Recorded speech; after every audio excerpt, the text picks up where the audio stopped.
Hello. Sorry. It's Annie and Jacob again. Hello. Here from Labyrinth Books to talk to you about some more excellent new things. Yeah. And we have, can I speak for both of us when I say sometimes we need something a little silly? Yeah. And we felt like we needed something a little silly. So we're going to talk to you about some books that are lighthearted and funny and intelligent in their silliness. Yes. And, Okay, so Sweetie is about Andrea Zuil. She's a naked mole rat who is very comfortable in her skin up to a point, but she's clearly an oddball. She likes mushrooms and comes up with elaborate backstories for her dolls that are a little more fantastical than her average classmates. very imaginative and involved. Yes.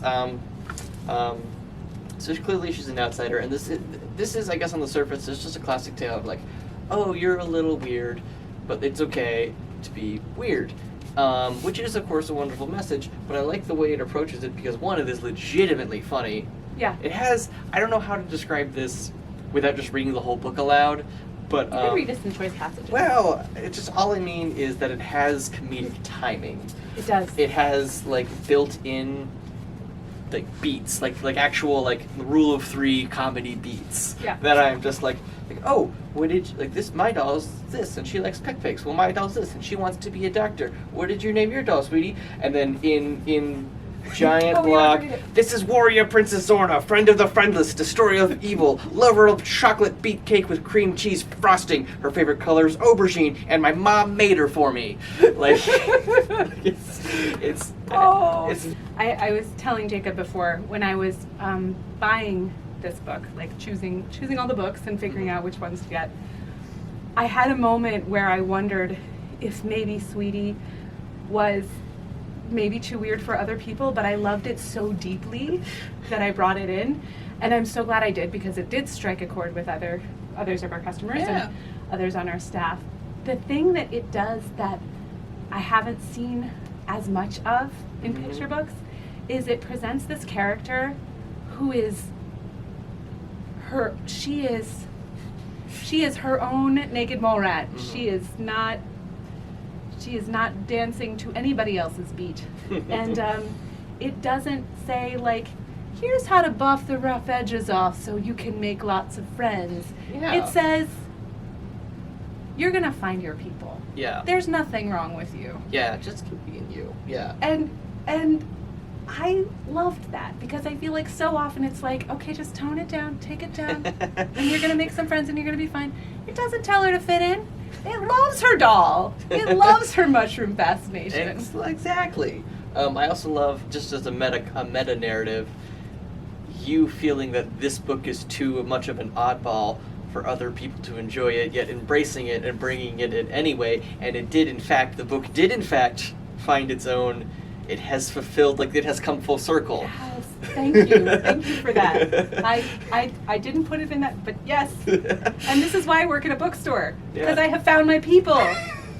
Sweetie, your people are probably in a bookstore. Honestly, though, probably start there. Yeah. I think I'm going to talk about From Eds to Neds next.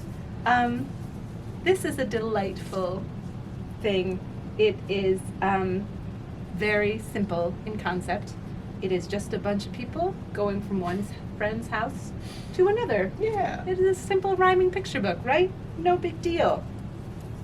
And papers again. And papers And again. papers!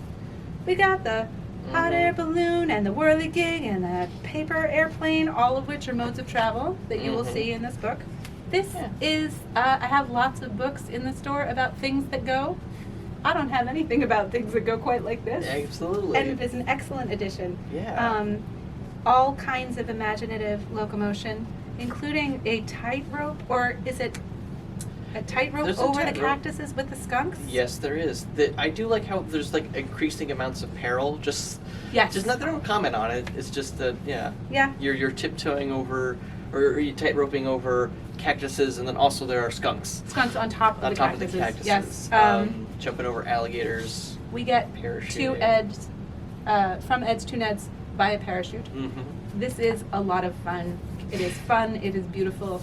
It is picture book as pleasure. Yes. And yeah, the gang's all here. Won't you join them? Yeah, absolutely. That's a good It's a one. good time. Modes of travel. This one I have quite enjoyed falling in love with. It's called Everyone's Awake. Written by Colin Malloy and illustrated by Sean Harris. Sean Harris worked with Dave Edgars before on various things like Her Left Foot. I'll say this real quick. I keep forgetting this fact, so every time I realize this, it's amazing. I've always heard that Colin Malloy is the lead singer of the Decemberists, so that's fun. Yes. And he and his partner Carson Ellis are a children's book powerhouse collectively. Wow. I don't know that they've worked together, but she is an illustrator and an author. Do you remember Do Us Talk? Oh yeah, I do remember Do Us Talk. That's Carson Ellis. That's fantastic. That's another great book. So this is a very simply a story about a family who just, it's dark out, everything's peaceful, but It's the everyone's most complicated, simple story ever. That's very true. But everyone's awake and they can't fall asleep. They, I love how it just progresses because it starts off, Grandma's at her needlework. Dad's baking bread. Just very Legitimate quarantine pursuits. Exactly. Things like, I can't sleep, I'll knit. It's fine. Then it'll like drop in little things. Sister's flossing braces and reciting Baudelaire. Just like little hints, like, oh, this is gonna get a little strange here pretty soon. And that it does. There's a ghost pirate ship. There's coups and resistances and fantastic Internecine resistances. Yes, actually, yes. More and more chaos builds and builds, and it gets exciting. My favorite, just little one is the cat is giving Pope tattoos and prank calling the cops, and just this illustration of the cat just doing both. I don't know. The wincing. The wincing, also. yeah, just let's do it. But the illustrations are incredibly entertaining. They start off very excellent use of color and things. It starts off very cool, and then ends up being very warm and bright. On our magical mystery tour of well-designed books, we have the sublimely ridiculous llama. We now have two llamas. Yes. It's a very different llama. Yes. In this one, llama unleashes the alpacalypse. Previously had destroyed the world. Yes, he destroyed the world, but wormhole, so everything's fine And now. it turned out to be okay, but yeah. The turtles and top hats, we were a little worried. Mhm. If you have not enjoyed Llama Destroys the World yet, it is waiting for you. Note to those of you who like to go to the Princeton Book Festival, you will have met these lovely folks there. Yeah. They live in Lancaster County. They are a husband-wife team of very talented and charming people, and you should support them Yeah. by reading their books. Equally important is the support of Second Lunch Yes. as a meal. Yes, very important. Very important. So the whole concept here is that Llama likes to